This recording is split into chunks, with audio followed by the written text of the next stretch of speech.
Hey, what's up, fellas? Welcome to the Sunday sermon with me, your host, Mike the Mentor. I'll just apologize right now if you hear some barking. It's just the lovely bell. Here, I'll make a little intro.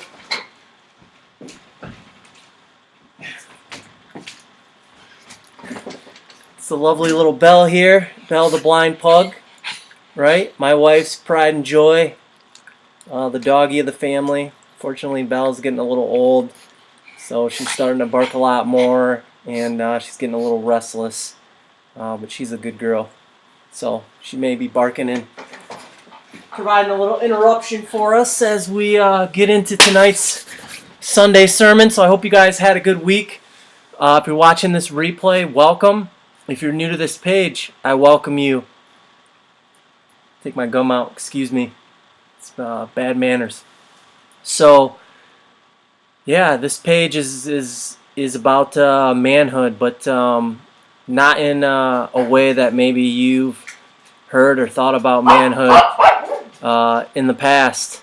That's right, Belle. You let them know. But a new way of thinking about manhood. Well, necessarily not even a new way, but an old way that is now new again, because we've gotten so far from it. And I'm going to kind of talk about that a little bit tonight. But my name is Mike King. Welcome.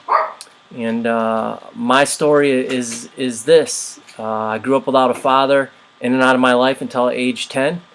At age 15, he came back into our lives. That was short-lived, as he got in a big argument with my mom, and that led to him being in the front yard of our house, high, and tearing off his shirt, screaming profanities at my mom, picking up a watermelon-sized rock and throwing it through the front door, or the front window of our front door. And then my mom had to call the police, and he took off in his truck and disappeared. And then that set into motion a period of 6 years where every 2 years he would show up at some life event of mine. First it was my high school graduation, then it was my brother's suicide or funeral, because he committed suicide. And then it was my college graduation, where he would promise to always be there for us, for me, my brother, and my sister. And then he would disappear again. And then it wasn't until after my college graduation that he died of stage 4 liver cancer. And because he wasn't there, I had to figure out a lot of things on my own. I had to figure out what manhood meant. I had to figure out what that looked like.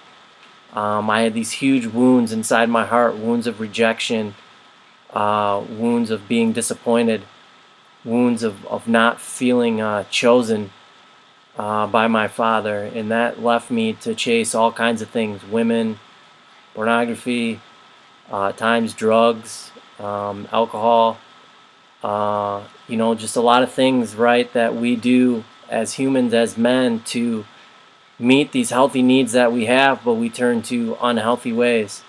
Throughout this journey, I received a lot of help from God, a lot of help in the form of mentors and books I was reading, and men who were in my lives because they were coaches, teachers, fathers of guys I hung around with. And it made a huge difference in my life. And I don't think I'd be the person that I am today without those seeds sown in me throughout the way, or throughout all this time. So the purpose of this page is simple, and it's to take all that wisdom that's been shoved in these short 38 years that I've lived in my life, and to share it with others, because this saying has never been so true in my life, and that's: you don't know what you don't know. And if you don't know these things, you're missing out on a whole nother level in your life, a whole nother level as a leader, another level as a husband, as a father, as a leader in your community, as a leader at your work. And they don't teach this stuff in school, and I had to get to a really bad place in my life where we were living in Chicago, and I wasn't sure if I wanted to be married, wasn't sure who I was, what I was doing with my life, my career, all these types of things, all this stress, all this pressure, and I was in a dark spot, and Thanks, Charles. Appreciate it. Um, you know, and I had to go through a lot of things, and one of those things took for me to get around these guys and go through this workbook that had me confront a lot of these things from my past. And when I started to do that, things started to unlock, and I was able to start moving forward and, I guess, rebuild this idea of manhood that I had in my life up until that point, like what it meant, and to start to figure these things out and these pieces of the puzzle coming together. And that helped me tremendously. And I just want to do that for other guys, for other people in general.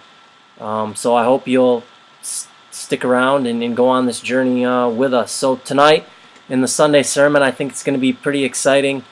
What I have, and it's pretty cool. So let's share my screen and we'll dive into this and see what this is all about here. So Sunday sermon, episode 24. I call this the Way of the Samurai. Growing up, I always liked martial arts. I don't know what it was. Maybe it was when I first saw Karate Kid for the first time. I think I was 8, maybe 1988 when that came out. Maybe I was 10, somewhere around there. And it was the ultimate story of this kid from the wrong side of the tracks who moves to this rich neighborhood and is bullied because of the color of his skin and because of he didn't fit in and he was poor and he didn't have all these things, and I related to that because that was my story. Not looking like everybody, not having as nice of things as everybody, and I resonated with that, and he's able to take on the enemy in the story, Johnny, in karate, and win the karate championship, and make everybody proud. And that was when, I guess, martial arts first came alive to me. I had a couple neighbors who were pretty serious. My one neighbor was like a black belt in Aikido. He was always practicing, always showing me cool things. And then I didn't really get into martial arts for myself until we moved to Chicago. I was fortunate enough to take about 5 years of Kempo underneath a great master there who taught me a lot of good things. So it was cool. But I've always been fascinated by ninjas and samurais and just these old warriors. And I always had a lot of respect for the old way of martial arts and the principles and the characteristics that surrounded these things. And I think that tonight, when we talk about a few of these things, it's going to challenge us as men to really examine our lives and what we hold true, in what we choose to believe. So here we go, the Way of the Samurai. So the first thing I want to talk about when it comes to samurai is their precision, right? So they had to train, and they trained for years to be precise as possible with their sword strikes. And the interesting thing about it is this precision was twofold. It wasn't just to be the perfect, I guess, maybe killing machine, but it was also a way of honoring their enemy. It was a great honor to go into battle and to face an opponent, a skilled opponent, a tough opponent, and you wanted to be as tough and as skilled as possible when you went into battle, because they believed that was a great honor. And if you were sloppy with the sword, then you would be sloppy killing your enemy, which was not a way of honoring them, right? They needed a quick, fast death. And if you were sloppy with your sword strikes, you would cause a lot of damage to somebody's body or to the enemy's body, and not take their life in a quick and precise way. So the other thing about precision, right, is the wrong parry and they were off balance. And once they were off balance, they were vulnerable. And once they were vulnerable, they could be killed. Turn back that. Which I think is very interesting, right? Because one wrong move sets up these chain of events on the battlefield that could lead to fatality. And I think that mirrors our fight as men out in the world and the things that we face every day, the temptations that we face from drugs, from alcohol, from pornography, from adultery, from any vice, you name it. And all it takes is for us to make one wrong move, given to one slight temptation, and it can have a cascade effect on our life and on ultimately the lives of others as well. And it reminds me of another way to put this, something that I read from Stephen Covey in the 7 Habits of Highly Effective People. He says, sow a thought, reap an action. Sow an action, reap a habit. Sow a habit, reap a character. Sow a character, reap a destiny. And that's along the same lines, right? You have a chain of events happening here, and the end could either be a good destiny or it could be a bad destiny. But that destiny or that outcome didn't just come about. It all came from one tiny thought that grew into an action, and then that action grew into a habit, and then that habit grew into a character, and then that characteristic or that character trait made you or led you to the destiny or to the place that you are now. So in saying so, if you're not satisfied with where you are at now in life, go back to the thoughts that you think. I think that's why it's so powerful that God says, take every thought captive and to renew your mind, because that's where it all starts, in this chain reaction that leads us to be who we are and to get where we are in life. So they train for every combat situation imaginable, which was extremely important, right? When you're in a sword fight, you have to know all the angles, you have to know all the strikes, all the possible counter strikes, and those things don't come overnight.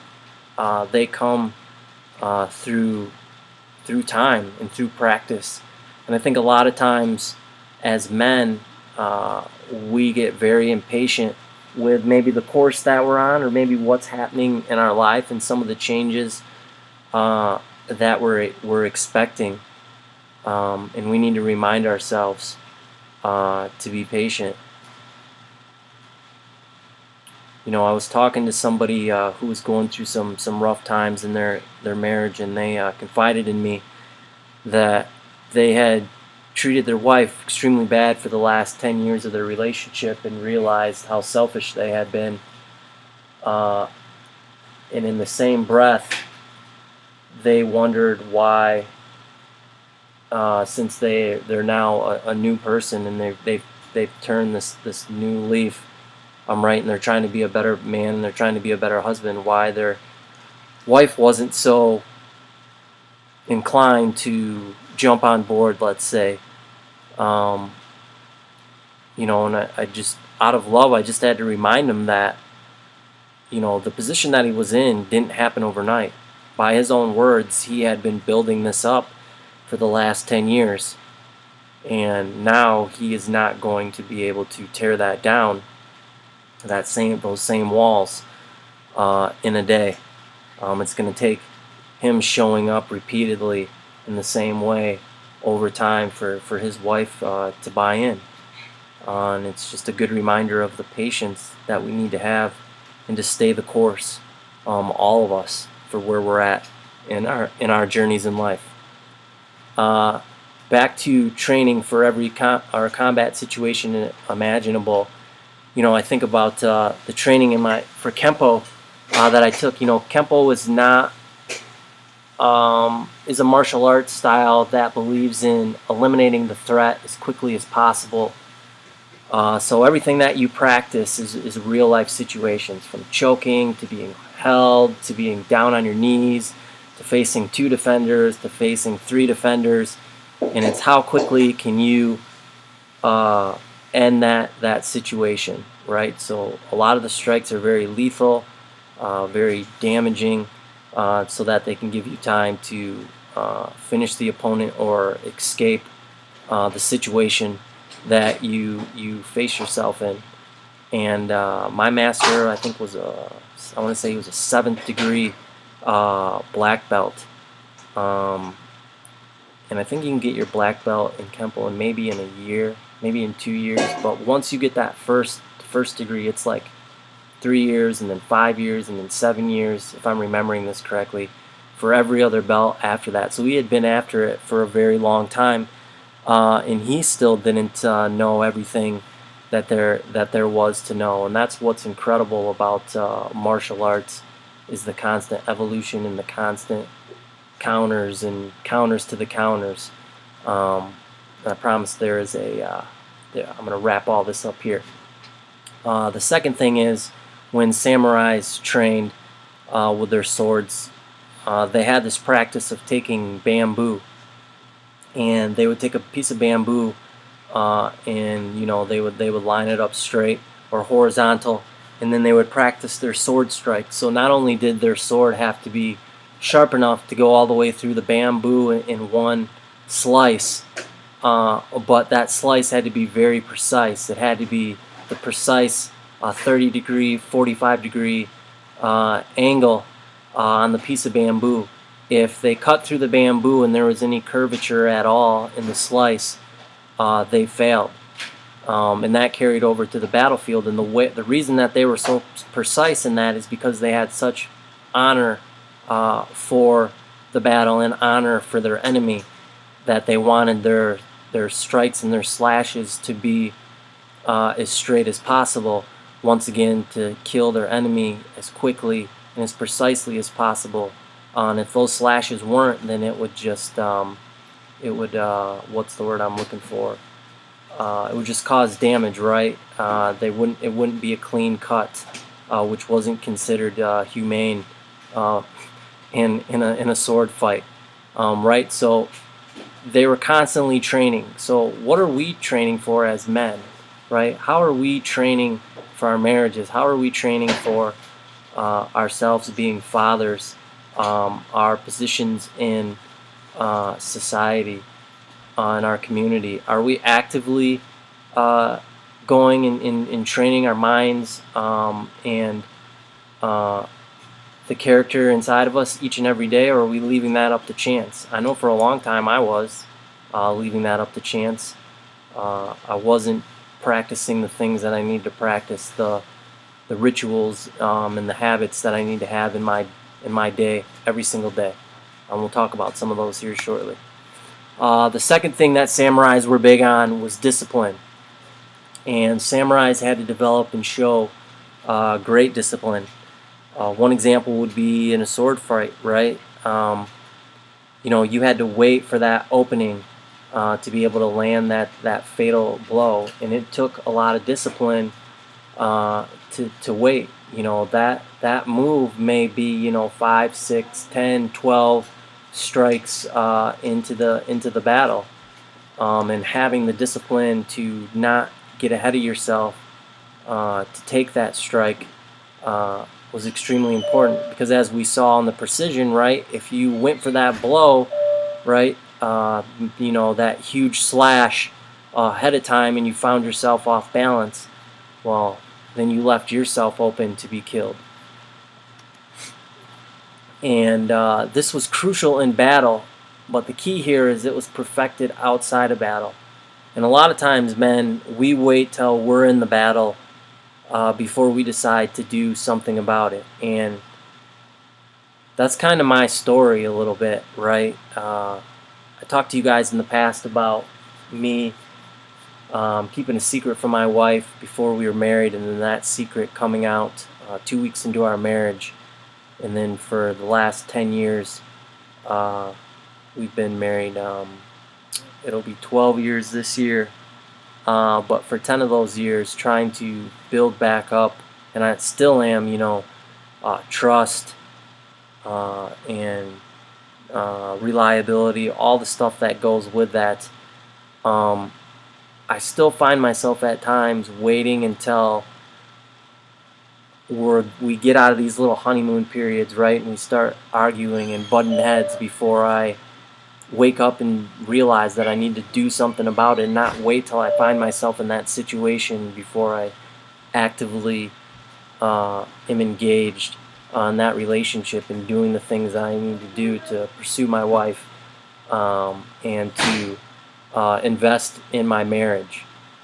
So, I mean, that's huge, right? So, the battle is won outside of the battle, right? The practices that you do outside only prepare you for when the battle comes. Sword strikes were drilled over and over and over again until they became second nature. What are you practicing every day over and over and over again so that it can become second nature in your life? And even more so, the things you're practicing, are those things that are going to reap a good reward, or are those things that are going to reap a bad reward? Discipline required them to not only know themselves, but to know their enemy. And they spent hours upon hours studying their enemies. That's how much respect they had for their enemy.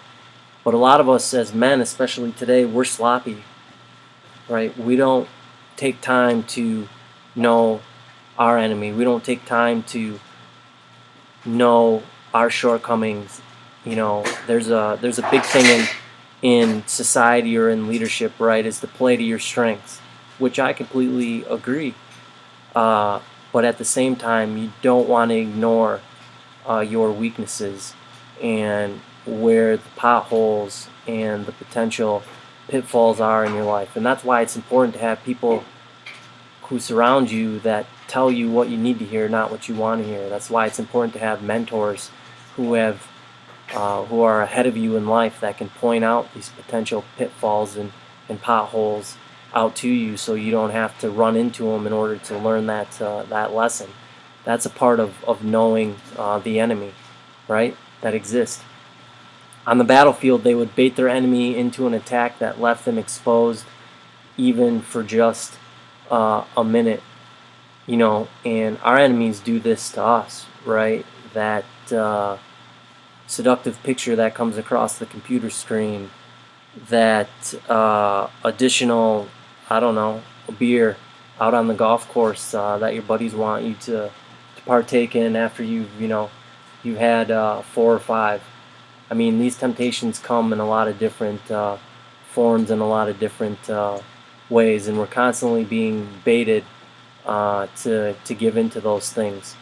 And we got to be able to recognize and understand where we're weak and how we can defend against those things.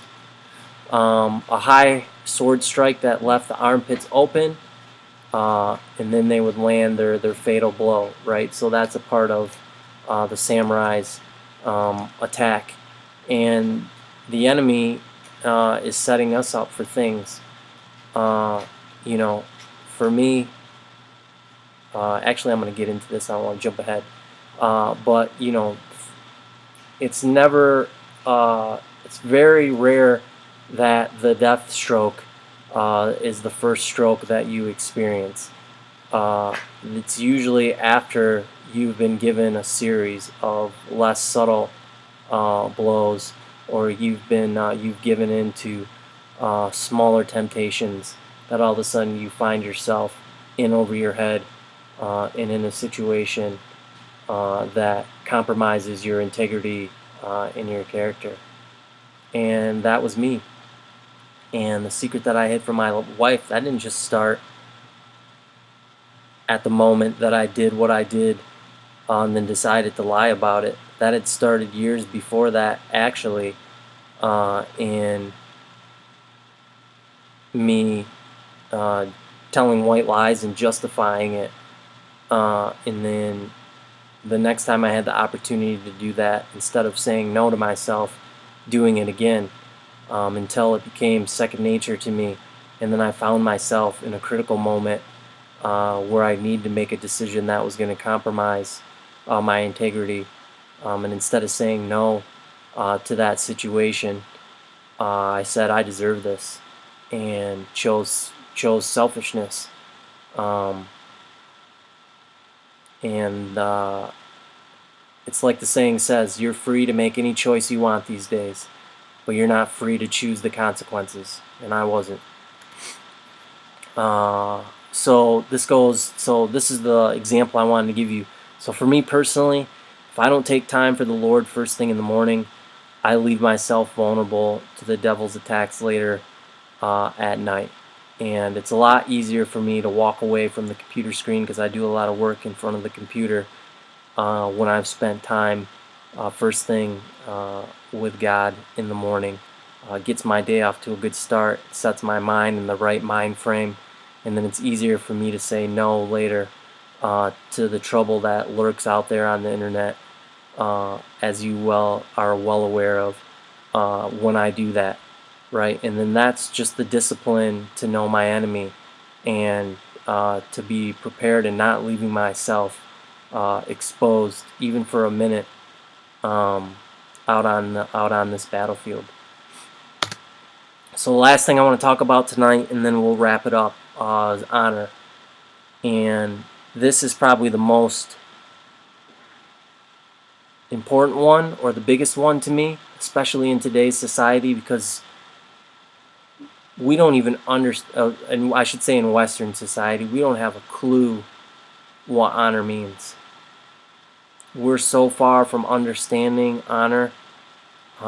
It's actually sickening in some respects. So I'm not trying to be self-righteous at all, because I fall short of this all the time. But it's always a constant. There's always a constant reminder in my mind about honor and what that looks like, and am I acting from a place of honor when I do anything. So samurai, they valued honor above all else. It was the highest thing to them. There was nothing greater than honor, than living a life of honor, than dying with honor on the battlefield. Honor went into everything they did, big and small. Honor for themselves, honor for others, even honor for their enemy. On the battlefield, samurais would collect the heads of the enemies they killed. And once the battle was over, they would present these heads to the local warlord as proof of who they killed. And I know that's very extremely brutal, right? A very brutal picture. But they didn't want to just talk the talk. They walked the walk. So they wouldn't say, I killed 7 people. They would actually have the proof to back that up, because their honor meant so much to them, because their integrity for what they said meant so much to them, that it was displayed. And like I said, in all areas of life, even in this savage display of battle. And they even took it a step further. So once the battle was over, they would write letters to the enemy's families honoring the samurai they had killed. And then they would return the head to the family so that the family could have a proper burial. I mean, that's just crazy, right? So they killed these dudes, right? They chopped their heads off. And then after they've proven how many people they slayed in battle to the local warlord, they then had enough honor to sit down and write the families of these men they killed, honoring them as a samurai, and talking about how brave they were in battle and in facing them. And then they would send the heads to the family so that they could have a proper burial. I mean, that's just what respect, what honor. It just blows my mind, the level of honor and respect, even at even in that savage act of killing. Um, it's just I think the word is paradox. It's just a paradox. Just doesn't, it shouldn't make sense. I mean, it's just two extreme opposites there. It's crazy. So honor was so serious among samurai that if a samurai disrespected his family, disrespected his clan, his community, or even his enemy by doing something against the samurai code, the only way for him to get his honor back was for him to take his own life by plunging a dagger into his stomach. Crazy. That the honor that they had, and the shame that they would feel from any act of dishonor led them to commit suicide. And I'm not a proponent of suicide at all, so don't think that by me sharing this with you. That's not something that I believe in. I just think that this painful death for them, it was a small price for them to for them to restore their honor. What they thought they had to restore their honor, or restore the honor to their family name.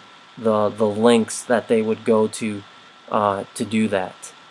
So I don't say any of this to glorify suicide. In fact, it's just the opposite, to show the extreme lengths that they went to for honor, and what honor meant to them, right? That they were willing to die for it. And I don't know if we have anything like that left in our world today, to be honest with you, in the way that we go about living our lives. So to end this, I just want to ask you guys, or have you think about 3 simple things before we sign off.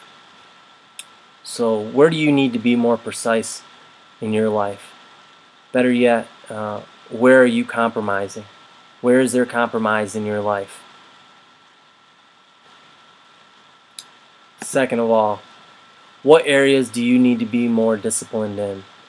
I know for me, I need to be more disciplined in getting up earlier than what I've been doing. I was in a good habit of getting up at about 6 o'clock, and getting into the Word, and then getting started on my day's work.